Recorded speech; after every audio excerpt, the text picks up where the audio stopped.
नमस्कार दोस्तों, कॉम्पिटिटिव एग्जामशाला में आपका स्वागत है। दोस्तों, आज हम बात करेंगे भारतीय राज्य व्यवस्था के ऐतिहासिक पृष्ठभूमि के भाग 2 के बारे में। भाग 1 में हम लोगों ने पढ़ा था कि किस प्रकार से अंग्रेज भारत में आए थे और वह किस प्रकार से अधिनियम के द्वारा भारत में शासन किया था।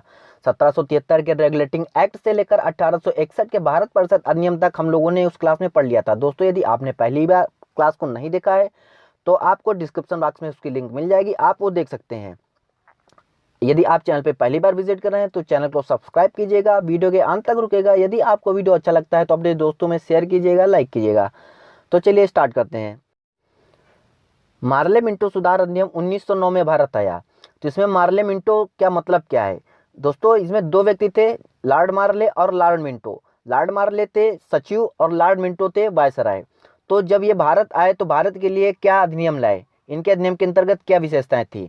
तो इसमें केंद्रीय और प्रांतीय विधान परिषद से संबंधित जितने भी परिवर्तन थे वो इसी अधिनियम के अंतर्गत हुए थे। मतलब कि ये कह सकते हैं कि प्रांतीय विधान परिषद और केंद्रीय विधान परिषद की जो क्रियाएं शुरू हुई थी, जो परिवर्तन हुए थे, वो इसी अधिनियम के अंतर्गत शुरू हुए थे। और क्या हुआ? सत्येंद्र प्रसाद सिन्हा वायसराय की कार्यपालिका के प्रथम विधि सदस्य बने। इस अधिनियम के अंतर्गत पहली बार ऐसा हुआ था कि किसी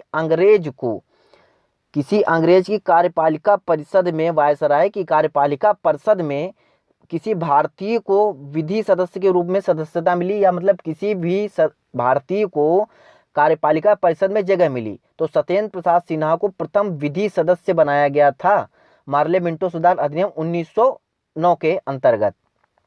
मार्ले मिंटो को सांप्रदायिक निर्वाचन का जनक कहा जाता है। मार्ले मिंटो को सांप्रदायिक निर्वाचक का भी जनक कहा जाता है। एग्जाम की दृष्टि से बहुत महत्वपूर्ण है, ये कई बार एग्जाम्स में पूछा जा चुका है। तो दोस्तों, ये इसका कारण क्या था? तो इसका कारण ये था, इन्होंने निर्वाचन के आधार पर मुस्लिमों के लिए सांप्रदायिक प्रतिनिधित्व का प्रावधान किया था। इन्होंने क्या किया था?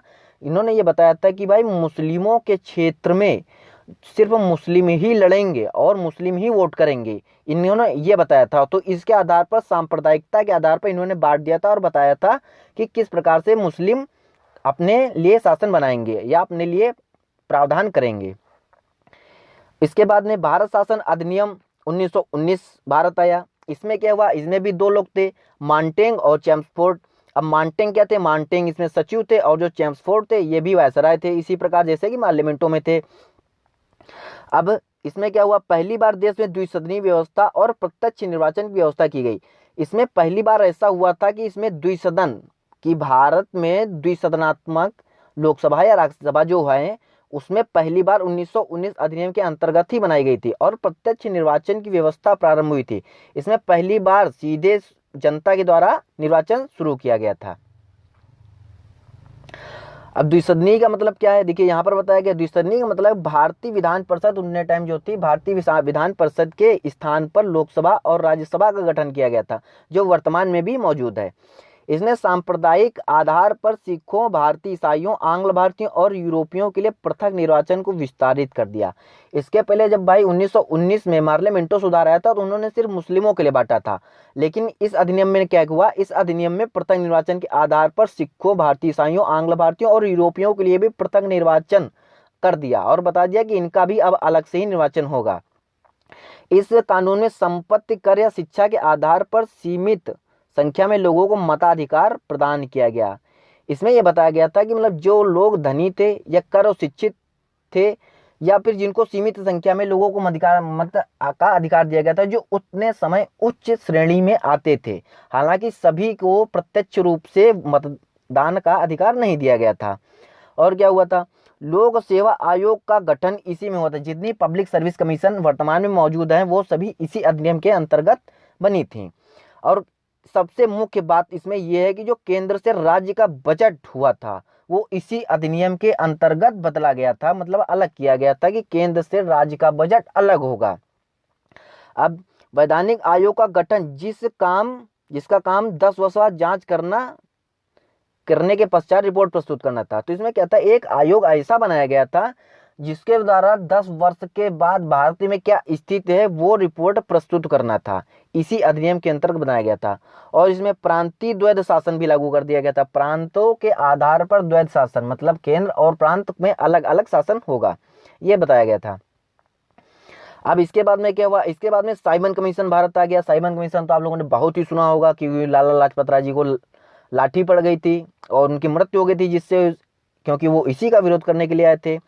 तो चलिए बढ़ते हैं, इस अधिनियम में क्या था। तो यह अधिनियम नवंबर 1927 में निर्धारित समय से 2 वर्ष पूर्व आया था। भाई 1919 में भारत शासन अधिनियम आया था, तो 10 वर्ष के बाद जो समिति थी उसके अनुसार से 1929 में आना था, लेकिन यह 2 वर्ष पूर्व ही भारत भेज दिया गया साइमन कमीशन के रूप में। तो सर जॉन साइमन के नेतृत्व वाली 7 सदस्यीय वैधानिक आयोग का गठन था। ये इस समिति में 7 सदस्य थे जो भारत आए थे। अब 7 सदस्य जो थे वो ब्रिटिश थे। इसी का विरोध करने के लिए लाला लाजपत राय और उनके सभी साथी इकट्ठा हुआ था कि साइमन कमीशन भारत जाओ, वापस जाओ।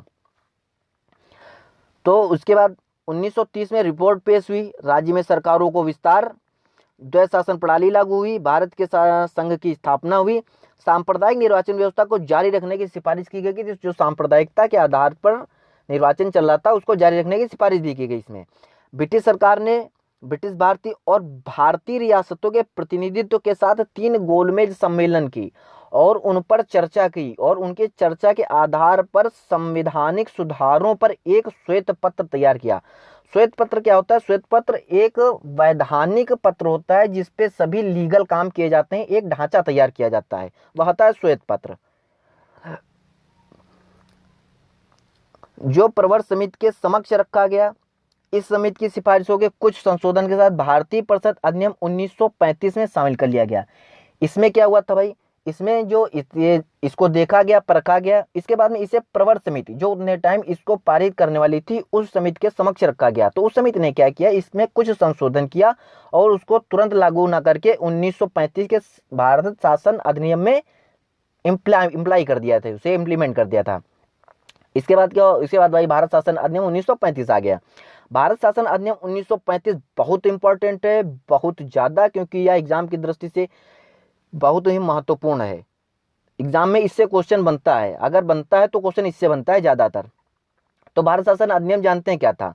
तो भारत शासन अधिनियम था यह एक बहुत ही लंबा और विस्तृत दस्तावेज था जिसमें 321 धाराएं उतने समय थीं और 10 अनुसूचियां थीं।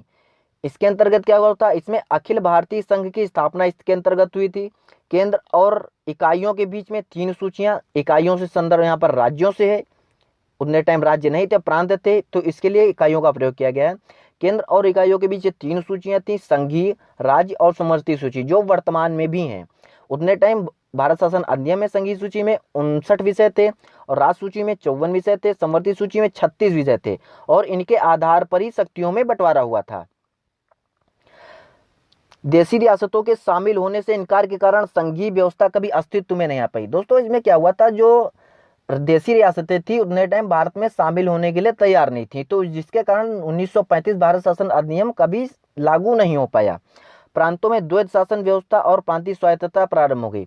प्रांतों में द्वैध शासन व्यवस्था जो चल रही थी वो बंद हो गई थी। उसके बाद प्रांतीय स्वायत्तता प्रारंभ हो गई। प्रांतीय स्वायत्तता से मतलब ये है कि अपने प्रांत में अपना राजा होना, ये था प्रांतीय स्वायत्तता, मतलब अपने क्षेत्र में अपना शासन करो, वहां पे राजा अपने शासन करने लगे। उसके बाद केंद्र में द्वैध शासन प्रणाली लागू हो गई। द्वैध शासन प्रणाली केंद्र में यहीं से लागू हो गई भारत शासन अधिनियम के 1935 से। मताधिकार का विस्तार हुआ जिससे लगभग 10% जनसंख्या को मताधिकार का अधिकार मिल गया। देश की मुद्रा और साख के नियंत्रण के लिए आरबीआई की स्थापना हो गई। दोस्तों ये बहुत इंपॉर्टेंट है कि आरबीआई की स्थापना किस अधिनियम के अंतर्गत हुई थी, तो यह आरबीआई की जो स्थापना हुई थी भारत शासन अधिनियम 1935 के अंतर्गत की गई थी। और क्या हुआ, संघ लोक सेवा आयोग और राज्य लोक सेवा आयोग की स्थापना हो गई। इसमें संघ लोक सेवा आयोग और राज्य लोक सेवा आयोग को अलग अलग करके स्थापित कर दिया गया। इसके तहत 1937 में संघीय न्यायालय की स्थापना हुई। भारत शासन अधिनियम 1935 के अनुसार ही 1937 में संघीय न्यायालय की भी स्थापना कर दी गई। इसके बाद क्या हुआ, इसके बाद भाई भारत आजाद हो गया था, 1947 अधिनियम पारित हुआ। तो भारतीय स्वतंत्रता अधिनियम 1947 जो था उसमें क्या हुआ, तो उसमें 20 फरवरी 1947 को ब्रिटिश प्रधानमंत्री जो उतने टाइम क्लीमेंट एटली थे, उन्होंने 30 जून 1947 को भारत ब्रिटिश शासन से मुक्त करने की घोषणा कर दी।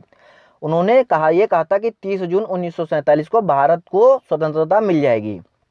लेकिन हुआ क्या, इसमें मुस्लिम लोग लीग के जो लोग थे उन्होंने आंदोलन कर दिया।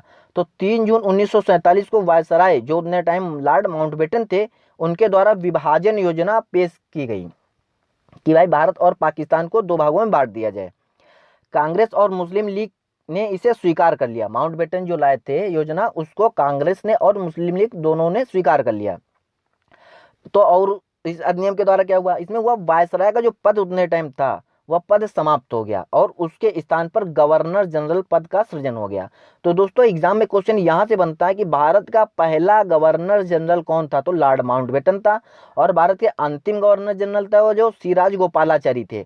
और भारत का अंतिम वायसराय भी पूछता है तो वो भी लॉर्ड माउंटबेटन ही थे। ब्रिटेन में भारत सचिव का पद समाप्त हो गया। और इसमें क्या हुआ, शाही उपाधि से भारत का सम्राट शब्द हटा दिया गया। उतने टाइम जो शाही उपाधि थी उसमें भारत का सम्राट शब्द प्रयोग किया जाता था, वह इससे हटा दिया गया। और इसी के साथ भारत स्वतंत्र हो गया और वह अपने अधिनियम, अपने संविधान को बनाने के लिए पूर्णतः स्वतंत्र हो गया। अब काम था कि भारत अपने लिए एक संविधान का निर्माण करे और उसके अनुरूप कार्य करे। तो दोस्तों कैसा रहा आज का सेशन, आप हमें कमेंट सेक्शन में जरूर बताइएगा। यदि आपको वीडियो अच्छा लगा हो तो प्लीज़ इसे शेयर करना बिल्कुल ना भूलिएगा। तो फिर मिलेंगे। थैंक यू, धन्यवाद।